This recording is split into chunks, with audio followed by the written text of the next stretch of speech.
Hello नमस्कार साथियों, विश्वास क्लासेस में आपका स्वागत है। जैसा कि कल हमने दिल्ली सल्तनत के बारे में शुरुआत से ही बेसिक से जानकारी ली थी, उससे पहले मैं आपको गुरु पूर्णिमा की बहुत बहुत शुभकामना देना चाहता हूँ। देखिए बच्चों, माता पिता के बाद गुरु ही वो अपना सब कुछ होता है जो अपने को सही रास्ता दिखाता है, ताकि अपन कहीं इधर उधर भटके ना और सीधे अपनी मंजिल की ओर अग्रसर बढ़ते रहें। तो हम बात करते हैं कि जैसे कि हमने कल दिल्ली सल्तनत के बारे में बताया था कि दिल्ली सल्तनत में 5 वंशों ने 320 वर्षों तक शासन किया। मैं उसके बारे में थोड़ा सा रिवीजन आपको बता देता हूँ, फिर आगे हम बढ़ेंगे। दिल्ली सल्तनत के जो 5 वंश थे उसको मैंने एक ट्रिक के माध्यम से भी बताया था आपको, GKTSL: गुलाम वंश, खिलजी वंश, तुगलक वंश, सैयद वंश और लोधी वंश। इसका जो टाइम पीरियड था वो भी मैंने बताया था। गुलाम का 1206 से 1290 तक था, खिलजी का 1290 से 1320 तक था, तुगलक का 1320 से 1414 तक था, तो सैयद का 1414 से 1450 तक था। लोधी का वही बात करें तो 1450 से 1526 तक माना जाता है। उसके बाद में जो अंतिम लोधी वंश था, इब्राहिम लोधी, उसको एक मुगल शासक आता है बाबर जिसका नाम कहा जाता है, और वो पानीपत के प्रथम युद्ध में हरा देता है और दिल्ली सल्तनत को पूरी तरीके से खत्म कर देता है। उसके बाद में मैंने आपको बताया था कि इन वंशों के जो संस्थापक है वो भी बताया था, मैंने कल भी आपको बताया था, उसके बारे में आज बताता हूँ मैं। जैसे गुलाम वंश का कुतुबुद्दीन ऐबक संस्थापक था, उसी के साथ में अपना खिलजी वंश का जलालुद्दीन खिलजी था, तुगलक वंश का गाजी मलक या गयासुद्दीन तुगलक था, सैयद वंश का खिजर खा था, तो लोधी वंश का बहलोल लोधी था। सबसे लंबा शासन टाइम पीरियड तुगलक वंश का 94 साल था, सबसे कम टाइम पीरियड खिलजी वंश का 30 वर्ष था। और एक शासक के रूप में भी मैंने आपको बताया था कि बहलोल लोधी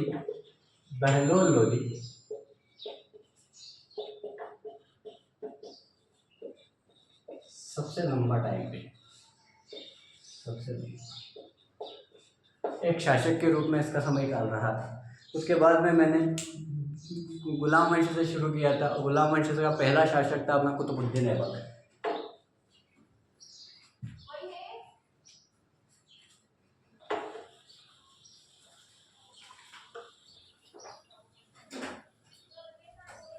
कुतुबुद्दीन ऐबक। अब ऐबक के बारे में बेसिक सी जानकारी जैसे कि मैं बताता हूँ कि इसका शासनकाल 1206 से 1210 तक था। राजधानी इसकी लाहौर थी। परमर्दी देव को हराया था।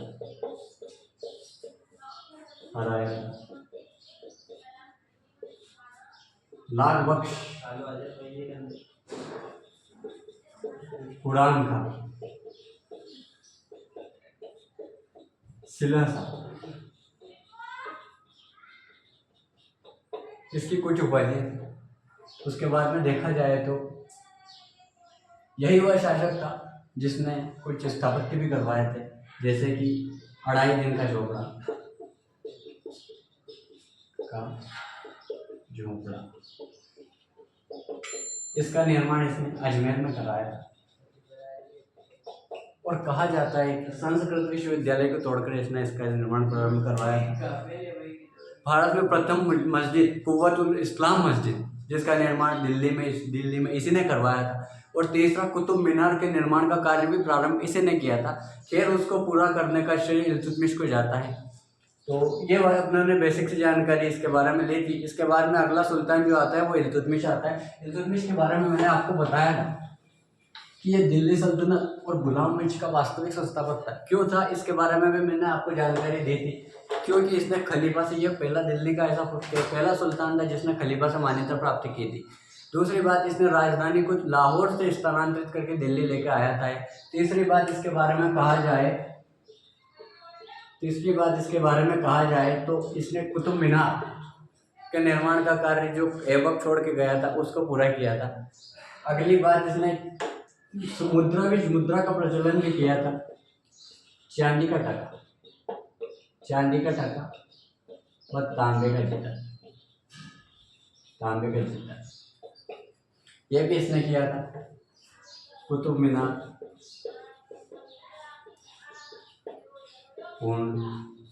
ये भी इसने की थी। इसके बाद मंगोल आक्रमण से रक्षा भी इसने करी थी। इसके बाद में अनेक इसने उसके बाद तुर्कान ए चहलगाह, तुर्कान ए चहलगाह, उसके बाद एकता व्यवस्था,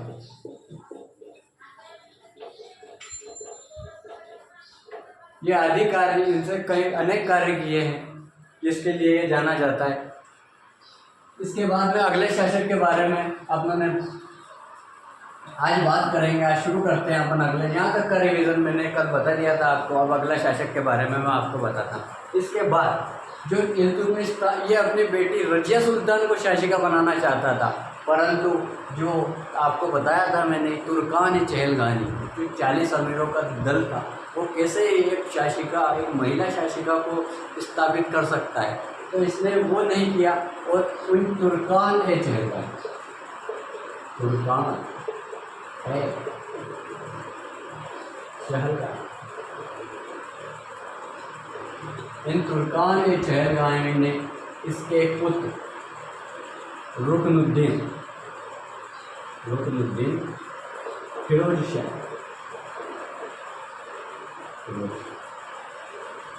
इसको दिल्ली की गद्दी पर स्थापित कर दिया। अब जैसे ही इसने इसकी दिल्ली को स्थापित करा तो साम्राज्य में असंतोष उत्पन्न हो गया, क्योंकि जो इल्तुतमिश अपनी बेटी रजिया को शासिका बनाना चाहता था, इसीलिए इल्तुतमिश ने अपने सिक्कों पर रजिया का नाम भी अंकित करवाया, रजिया का नाम अंकित करवाया था। अर्थव्यवस्था उत्पन्न हो गई। इसी को देखते हुए रुकनुद्दीन फिरोज शाह को हराकर रजिया सुल्तान को गद्दी पर बिठाया गया। अब अपन रजिया सुल्तान के बारे में बात करते हैं।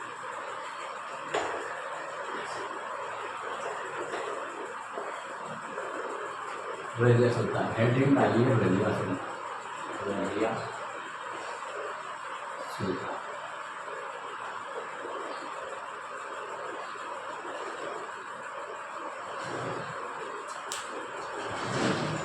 विश्व इतिहास में प्रथम महिला शासिका, और यहाँ तक कि भारत और मध्यकालीन इतिहास की प्रथम और अंतिम महिला शासिका रजिया सुल्तान को जाना जाता है। इसने 40 मंडलीय तुर्कान चहलगानी का विनाश का प्रयास किया, परंतु ये कर नहीं पाई। आगे बलबन आके इसका अंत करता है।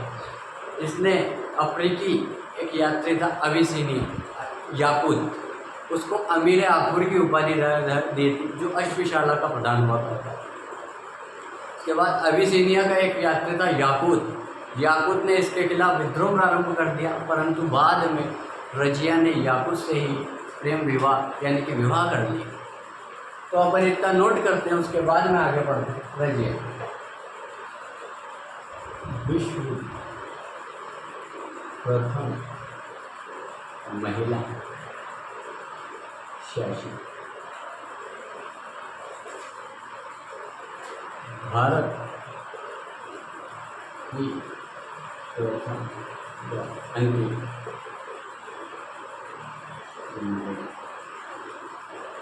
शासिका,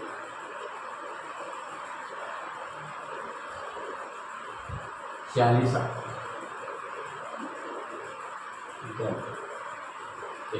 विनाश का प्रयास, याकूब अमीर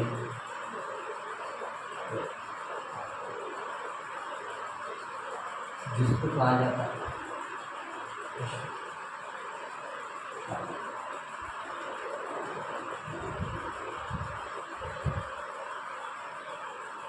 बठिंडा का सूबेदार,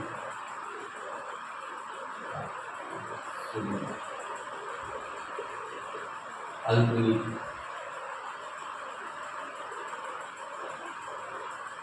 पहले विद्रोह, परंतु बाद में रजिया ने इसी से विवाह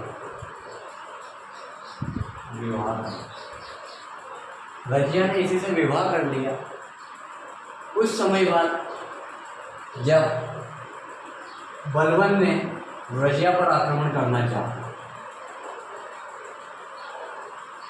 तो केथल के समय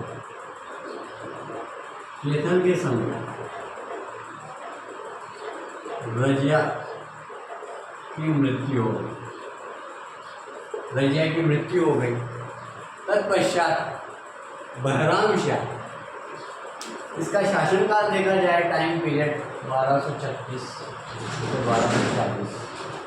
एक एग्ज़ाम में तो ये तक पूछा गया था कि वह कौन सा वर्ष था जब रजिया सुल्तान अपनी जो शासिका थी, वो शासिका का पद उसको रिक्त करना पड़ा, और वास्तव में उसको रिक्त नहीं बल्कि उसकी मृत्यु हो गई थी, और वह समय था 1240। तो आप इतना नोट डाउन कीजिए, उसके बाद हम आगे बढ़ते हैं।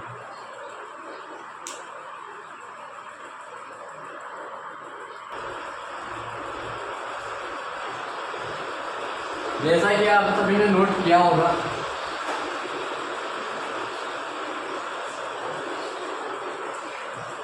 रजिया के बाद जो शासक बनता है वो बनता है बहराम शाह। वास्तव में बहराम शाह के बारे में पढ़ने के लिए कुछ है नहीं, बट फिर भी हम इसको लिख लेते हैं, बहराम शाह। इसका टाइम पीरियड 1246 से 42। इसके बाद जो शासक बनता है वो बनता है मसूद शाह।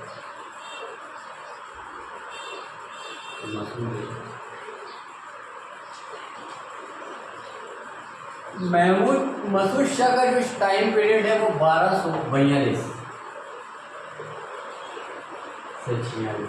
परंतु दोस्तों, ये 4 साल का जो टाइम पीरियड है, ये वो टाइम पीरियड है जब आने वाले 40 वर्षों तक शासन करने वाला एक अपने पैर जमीन पर पसार रहा है, उसका नाम है बलवान।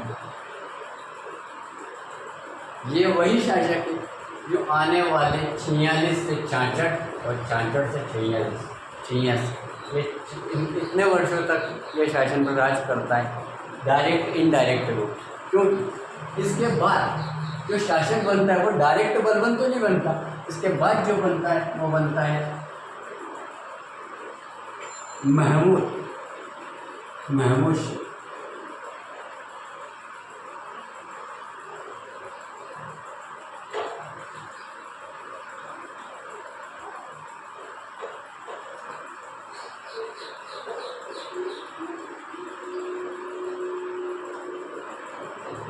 इसका जो टाइम पीरियड था वो 1246 से 1266। इसी के समय पर प्रधानमंत्री, वर्तमान के प्रधानमंत्री का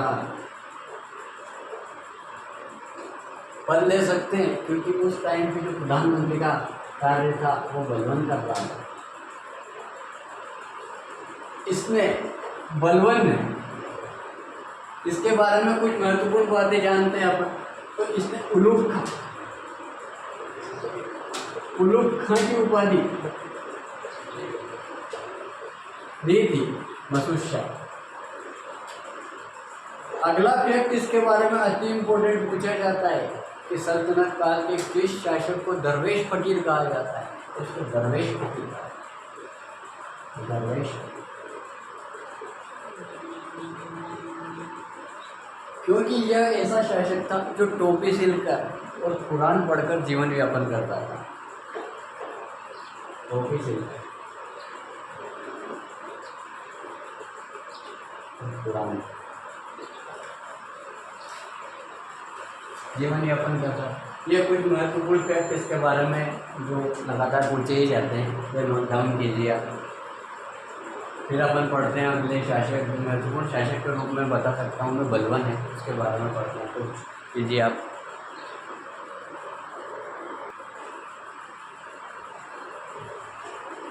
उसके बाद जो शासक आता है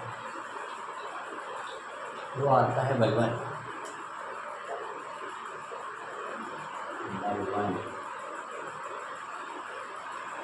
इसका वास्तविक नाम, तो कुछ बातें आपको बताता हूँ फिर नोट डाउन करवा दूँ। इसका वास्तविक नाम था भावती। यह 20 साल प्रधानमंत्री और 20 साल तक शासक के रूप में कार्य करने वाला पहला शासक था। इसका शासनकाल 1266 से 1286 तक माना जाता है। इसने अनेक कार्य किए, जैसे कि देवी राजत्व का सिद्धांत लागू किया, लौह एवं रक्त की नीति भी इसने लागू की, सिजदा एवं पैबोस प्रथा की शुरुआत भी इसने किसी के द्वारा की गई। उसके बाद में माना जा सकता है कि नौरोज पर ईरानी या पारसी धर्म का जो पर्व था उसकी शुरुआत भी इसी के द्वारा की गई। उसके बाद में अपन कुछ और बातें कही जाए तो इसने अनेक कार्य किए, जैसे ये नोट डाउन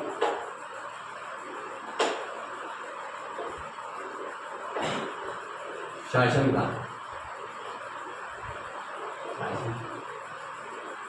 1266 से नाम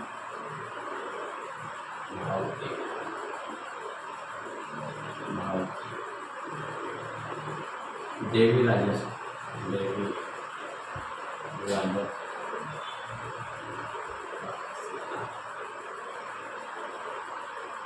यह सिद्धांत ये कहता है कि भगवान के बाद राजा ही सब कुछ होता है, तो राजा को सब कुछ मानना है। इसके बाद में लोग रक्त की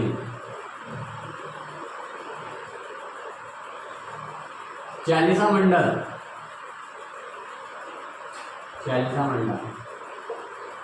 का विनाश,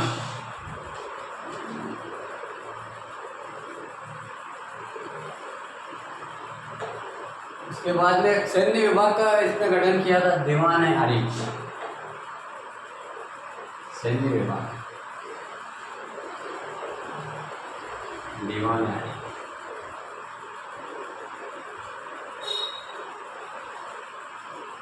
सिजदा बेहोश पर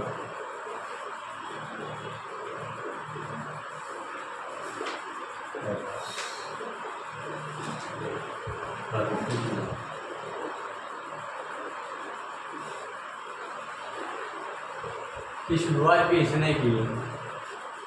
इसके बारे में कुछ और बातें की जाए तो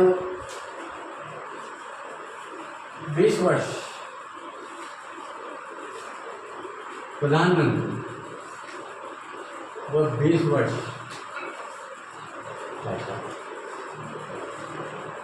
के रूप में कार्य किया है इसने।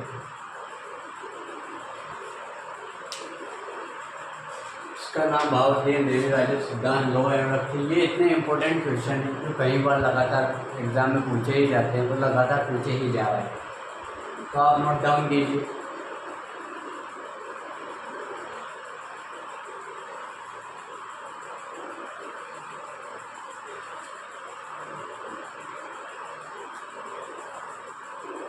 जैसा कि आपने नोट डाउन कर लिया हो, बाकी वीडियो को पॉज करके भी आप कर सकते हैं अगर कुछ लिखा नहीं हो या कुछ प्रॉब्लम आ जाए। बाकी अगर आपका मन विचार हो तो चैनल को लाइक करें, शेयर करें, सब्सक्राइब भी कर सकते हैं, क्योंकि रोज करना जरूरी। आप आगे से हमारा मोटिवेशन बढ़ेगा और हम लगातार कुछ अच्छे सीरीज भी लॉन्च करेंगे। जैसे कि आज 1 क्वेश्चन 1 सीरीज 1 एग्ज़ाम लॉन्च किए, उसके बारे में हमने शॉर्ट वीडियो डाले हैं, अपलोड किए हैं, और कुछ अन्य आज अपन ऐसे ही पढ़ते रहेंगे। आज गुलामवंश तो अपना अंतिम गुलामवंश आज पूरा हो जाएगा, कल से हम खिलजी वंश के बारे में अच्छे से जानकारी प्राप्त करेंगे। इसके बाद में जो शासक बनता है वो केतुवाद बनता है।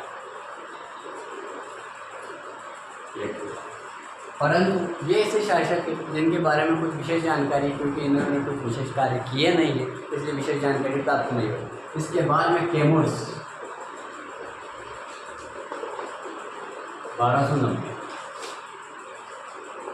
यह गुलाम वंश का अंतिम शासक, गुलाम वंश का अंतिम शासक। गुलाम वंश के अंतिम शासक के रूप में कैमूर्स को जाना जाता है। और कैमूर्स के साथ युद्ध करेगा कौन? जलालुद्दीन खिलजी। और जलालुद्दीन खिलजी ही कैमूर्स की हत्या करके दिल्ली पर दूसरे राजवंश का खिलजी वंश की स्थापना करेगा। जलालुद्दीन खिलजी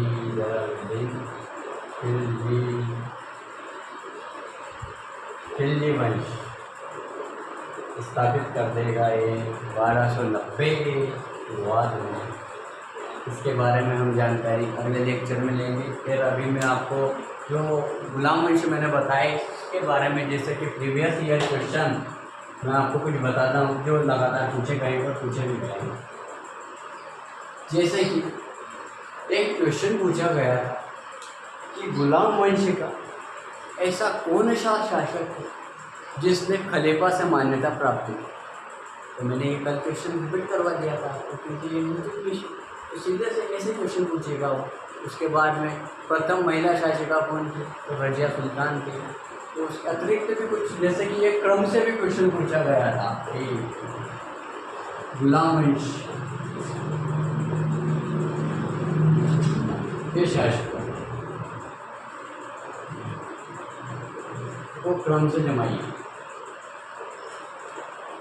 क्रम से जमाइए। अभी इसमें अपने को कोई भी क्वेश्चन ऑप्शन दे देगा, जैसे कि एक उसने दे दिया इल्तुतमिश, एक दे दिया उसने रजिया, एक दे दिया उसने ऐबक, और चौथा कोई सा भी दे देगा वो तैमूर से दे देगा। दूसरा उसने डाल दिया कि ऐबक था, रजिया थी, इल्तुतमिश था कि बलवन था। तीसरे ऑप्शन में उसने डाल दिया कि ऐबक था, इल्तुतमिश था।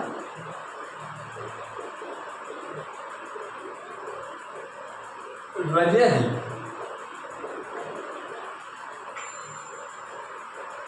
क्या रजिया की जगह अपन कर सकते हैं आराम शाह, आराम शाह, तो फिर रजिया डाल देता है। चौथा ऑप्शन ऐबक, इल्तुतमिश,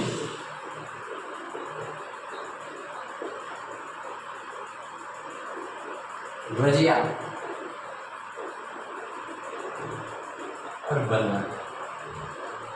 अब दोस्तों आपको लग रहा होगा तीसरा और चौथा तो लगभग सर ने एक जैसा बता दिया है कि आराम से कहाँ सा है, क्योंकि सारे बड़े ये छोटा कहाँ सा है आराम से, इसके बारे में कुछ। तो मैंने बताया था आपको कि ऐबक की मृत्यु के बाद उसका बेटा आराम से गद्दी पर बैठता, जैसा कि उसका नाम था, वो आराम ही करता रहेगा। परंतु दोस्तों ये गलत ऑप्शन है, क्योंकि इससे पहले आया था वो, इससे पहले आया था ये सही आंसर है। क्योंकि ऐबक के बाद इल्तुतमिश आता है, इल्तुतमिश के बाद रजिया आती है, और रजिया के बाद बलवन आता है। वैसे तो अगर इसको भी अगर सही किया जाए तो ऐबक के बाद आ जाता है आराम शाह, उसके बाद आता है इल्तुतमिश, और उसके जैसे कि ऑप्शन में अपने को जो ऑप्शन दे रहा है उस हिसाब से चौथा ऑप्शन बिल्कुल राइट। तो दोस्तों ऐसे क्वेश्चन भी एग्जामिनर देता है, ताकि वो तो कंफ्यूज करने के लिए ऐसे क्वेश्चन डालता है कि हाँ बच्चे कहाँ कंफ्यूज हो सकते हैं। और टाइम भी वैसे जीके जीएस में ज़्यादा टाइम लगता नहीं है, बट अगर ऐसे क्वेश्चन डाल देता है तो बच्चा सोचने पर मजबूर हो जाता है, और वो 1 मिनट 2 मिनट 5 मिनट खर्च कर देता है। जबकि ये अगर देखा जाए तो मैंने आपको शुरू में पहले लेक्चर में ही बताया था कि काल को क्रम के अनुसार व्यवस्थित करना ये सीधा क्वेश्चन बनता है, ना टफ क्वेश्चन भी बनता है, क्योंकि ये ऊपर से अगर क्वेश्चन उठाता है तो ये ऊपर वाला ही क्वेश्चन है। बाकी अंदर से पूछेगा तो राजधानी वगैरह में फंसाएगा आपको, क्योंकि तुम तो बोल दोगे कि दिल्ली सल्तनत, दिल्ली राजधानी होगी, लाहौर कहाँ से राजधानी हो सकती है? राजधानी लाहौर को भी बनाया। अभी खिलजी वंश का एक शासक आया था जिसने राजधानी ना तो दिल्ली को बनाया ना लाहौर को बनाया, जबकि किलोकरी को बनाया। अब किलोकरी आपने नाम भी नहीं सुना होगा कि सर ये किलोकरी क्या है। ये किलोकरी एक राजधानी है जो बनती है जलालुद्दीन खिलजी, उसके बारे में हम जानकारी आगे लेंगे। फिर आपने और कुछ PYQ में आपको बताता हूँ, जैसे कि और भी प्रश्न पूछे जा सकते हैं।